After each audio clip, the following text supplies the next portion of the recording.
Sí, lo que puede decir alto ahora al aire, no importa. Todos sus datos de contacto. Bueno, su consulta y demás. Vamos a compartir toda esa información. Doc, bueno, de manera llana, si es posible, sabemos que los médicos manejan sus términos técnicos, lo más que usted pueda aclarar, ¿qué es la diabetes, los tipos y más que nada, cómo reconocer los síntomas? La diabetes es una enfermedad crónica, quiere decir que una vez diagnosticada no se cura, se controla, que donde existe una deficiencia de una hormona que se llama insulina. Esta hormona es producida por el páncreas, o sea que aquí los protagonistas son páncreas e insulina. Si esa deficiencia es parcial, el diagnóstico es diabetes tipo 2, que es el 95% de los casos. Y si es una deficiencia total de la insulina, entonces tienes diabetes tipo 1. Y dependiendo del tipo de diabetes es el tratamiento. Por eso yo nunca le recomiendo a nadie, tómate esa pastillita que a mí me la dan, porque el tratamiento va a depender de si al paciente le queda insulina o no en su cuerpo y si hay forma de rastrearlo eso y buscarlo. Ok. Si hablamos de los síntomas, ¿se parecen en los dos casos? ¿Diabetes tipo 1, diabetes tipo 2? No, en el tipo 2 los síntomas en el 50% de los casos pasan desapercibidos. O sea, yo puedo tener diabetes tipo 2 y no saber nada y diagnosticárseme como un hallazgo aleatorio de que me van a operar, me van a hacer una cirugía dental y veo que mis niveles de glucosa están por encima de 200. Entonces, en el diabético tipo 1, sí, de 3 a 7 días el paciente comienza a presentar sed, micción abundante, mucha hambre, pérdida de peso, visión borrosa.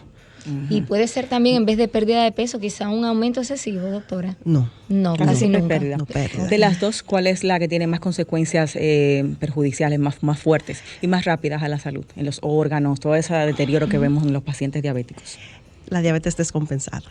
O sea, que tanto tipo 1 como tipo 2, si está descompensada es la que da el traste con tus órganos. Si estás compensado, la diabetes es la primera causa de nada.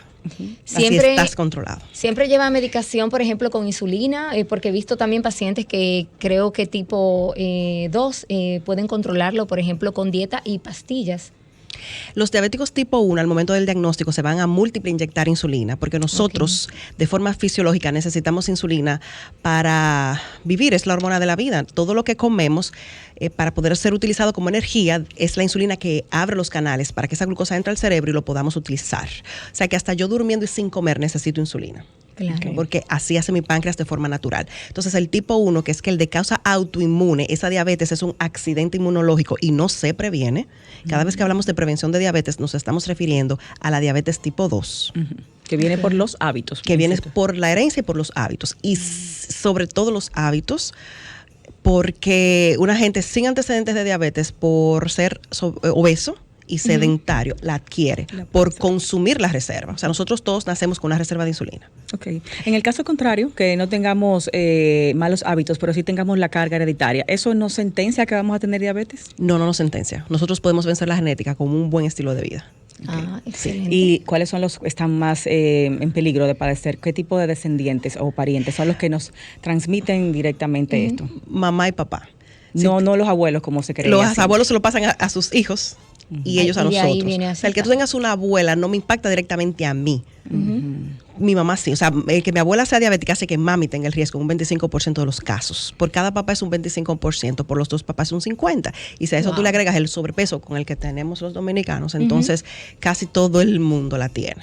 Ok, wow. Entonces, aquí nosotros debemos rastrearle diabetes tipo 2 al que está en sobrepeso, al que ha parido hijos de más de 8 libras. Todas las mamás que paren hijos macrosómicos se llaman, tienen riesgo de tener diabetes tipo 2. Que no es un orgullo que tenga 8 libras, ni 9, ni 10. Es malo. Y he visto mamás que cuando en la encuesta dietética se le pregunta de cuántas libras nacieron sus hijos, me dicen 9 3/4. Yo le digo, ¿y alguien te dijo que podías tener diabetes? No. ¿Qué edad tienen tus hijos? 10 y 15 años. O sea, son mamás que parieron hace poco, porque si tienen 50 o 60 años, te diría que quizás los médicos en ese tiempo no dominaban esos términos, esa información, pero ahora sí. Entonces, el que está en sobrepeso, el que es sedentario, el que tiene mamá, papá y hermanos con diabetes tipo 2, el que tiene ovario poliquístico, el que pare niños grandes y el que le gusta comer mucha harina, dulce y fritura y jugos.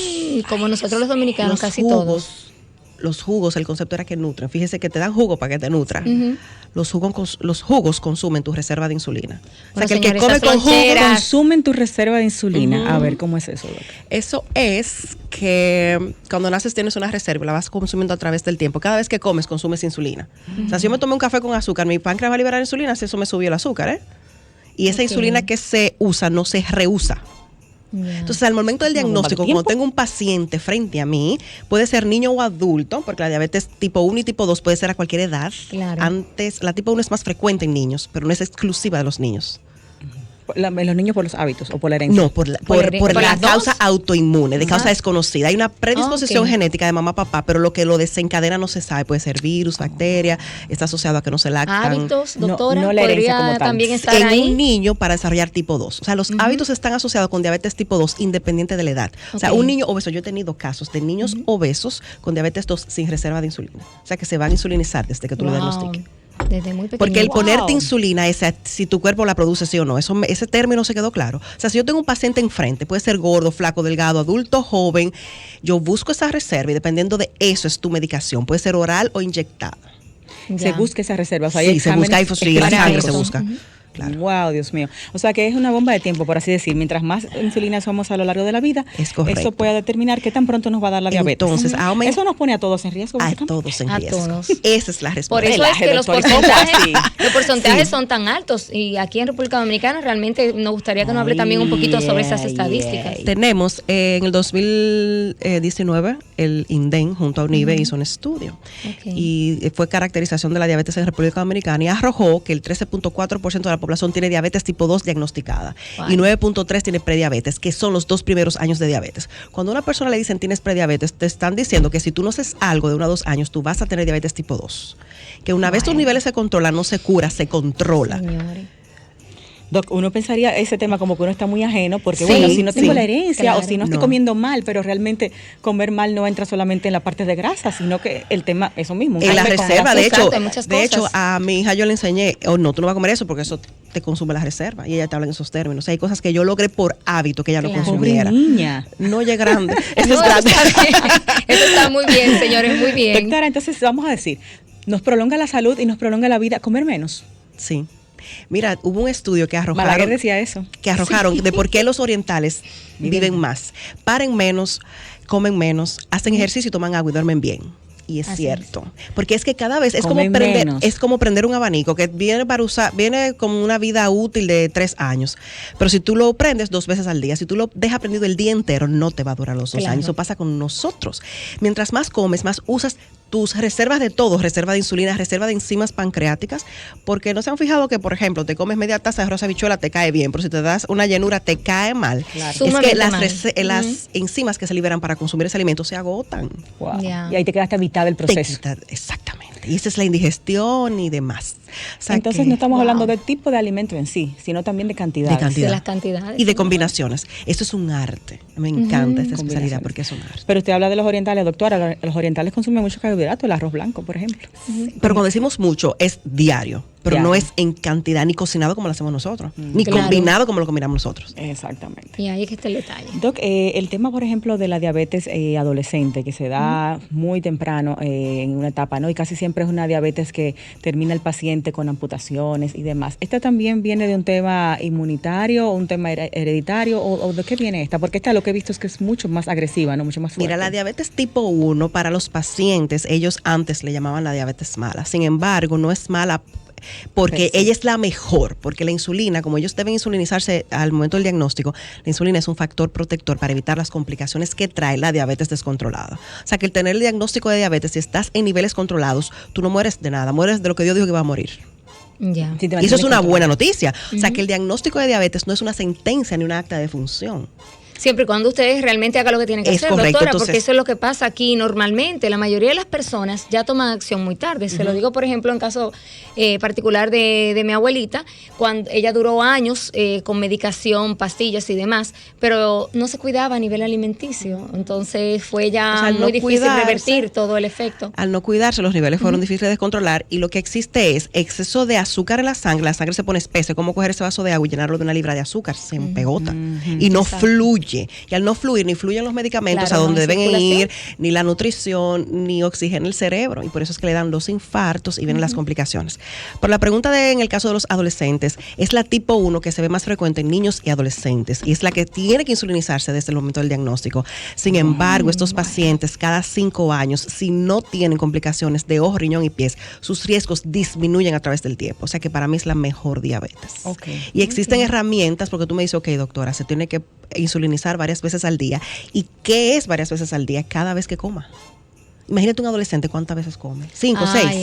Y cantidad. Entonces te da tristeza. Entonces, ¿qué herramientas tenemos para alivianar esa carga? Está la terapia en bomba de insulina, que es el páncreas mecánico que viene con un sistema de monitoreo continuo de la glucosa, un sensor que se coloca debajo de la piel. Eso es de forma ambulatoria, no se opera a nadie, a pesar de ser un órgano. Tú no necesitas intervenir. Es doctora, tecnología, sí. Tiene unos 10 años, pero pero la van modernizando. Los modelos de los equipos son cada vez mejor. Al principio solo ponían insulina, ahora ponen insulina y te toman la glucosa. Entonces tú ves tu glucosa en tiempo real. Eso te permite prever las altas y las bajas y mantenerte en control y evitar los daños futuros. Este aparato, ¿no? Este artefacto se lleva en el cuerpo, ¿no? Sí, él lleva, el aparato en sí es del tamaño de un beeper, eso de antes, se pone en la ropa. Tiene un clip y te lo pones como el celular. Esto tiene un tubo que va a tu piel con una cánula suave. Esa cánula se inserta debajo de la piel. Eso se cambia cada 3 días. Esto permite tener una infusión continua, que es lo que hace nuestro páncreas, sin tener que ponerte la inyección. Sustituye la labor del páncreas. Es correcto. La que el páncreas perdió. Ok, interesante. Esto es de la parte de lo que es Medtronic. Sí, es Medtronic, en el país están a través de Macrotech. Ok. ¿Nos puede dar el contacto, doctora, para las personas que nos escuchan, que estén interesados en esta tecnología para facilitarse la vida? El número es 809-707-1331 y 829-570-4021. Esos son directamente los contactos para este aparato. Exacto. Doc, una pregunta. Y bueno, la doctora en Instagram, @DRA María Luisa Hernández. Doc, cuando una persona tiene ya ese diagnóstico, que eres diabético, eres prediabético, ¿cuáles son esos cambios ya inmediatos que hay que hacer? Es decir, ¿debe despedirse completamente del azúcar en su vida? No. ¿O lo puede manejar? ¿Puede tener unos momentitos de dulce? Para las personas que viven con diabetes, cosas que yo quisiera que ellos supieran es elegir el equipo multidisciplinario, el que te va a acompañar en este proceso. Elegir el diabetólogo, el nutricionista, el educador en diabetes y el psicólogo por el síndrome de burnout, que es lo que hace que se canse el paciente con diabetes las tareas diarias que tiene que realizar. Por ejemplo, nosotros vamos a comer, simplemente comemos. El paciente con diabetes calcula la porción, la cantidad, si me tengo que insulinizar, si me va a subir el azúcar, me va a bajar, siempre viven con miedo. Entonces hay que educarlos en diabetes. No tiene que eliminar el azúcar, porque las frutas tienen azúcar, son azúcar. Sin embargo, el azúcar añadida sí se elimina. Y los carbohidratos también. Los carbohidratos refinados. Exacto, los refinados se eliminan, que son las bollerías. Eso es bizcocho, galletas dulces, jugos, refresco. Todas es correcto.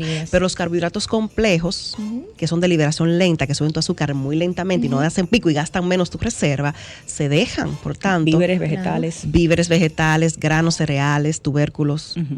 O sea, que es una alimentación sana. Es equilibrada. Sí, básicamente, lo que se le recomienda a todo el que quiere vivir sano es lo que se le dice a la persona con diabetes. O sea, que eres una persona normal que ha perdido la espontaneidad. ¿Cuál es el tema de los edulcorantes en la vida de un diabético? ¿Cómo entra ahí el papel de un edulcorante? ¿Ayuda, desayuda?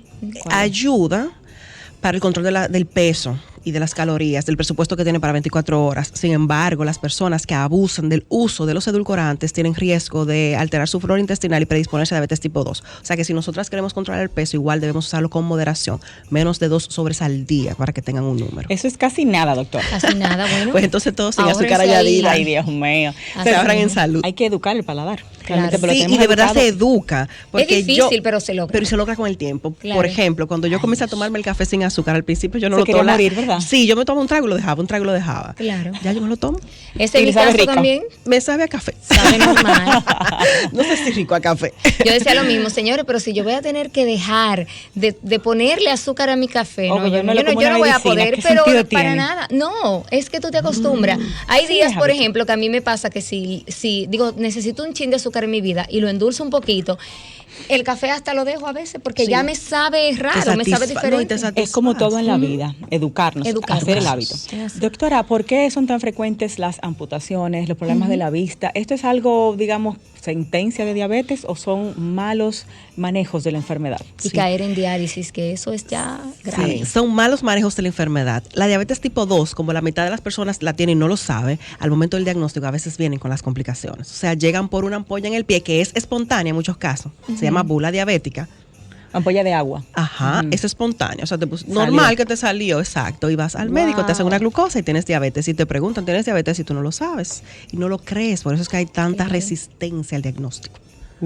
Entonces, ya tienes la complicación, pero no sabemos desde cuándo eras diabético y qué reserva tienes y qué genética tienes. Porque hay pacientes que hacen todo mal y no se descompensan para tener un pie diabético. Y hay otros que se cuidan mucho y tienen el pie, hay un componente genético. O sea, la diabetes tipo 2 tiene un componente genético y uno medioambiental.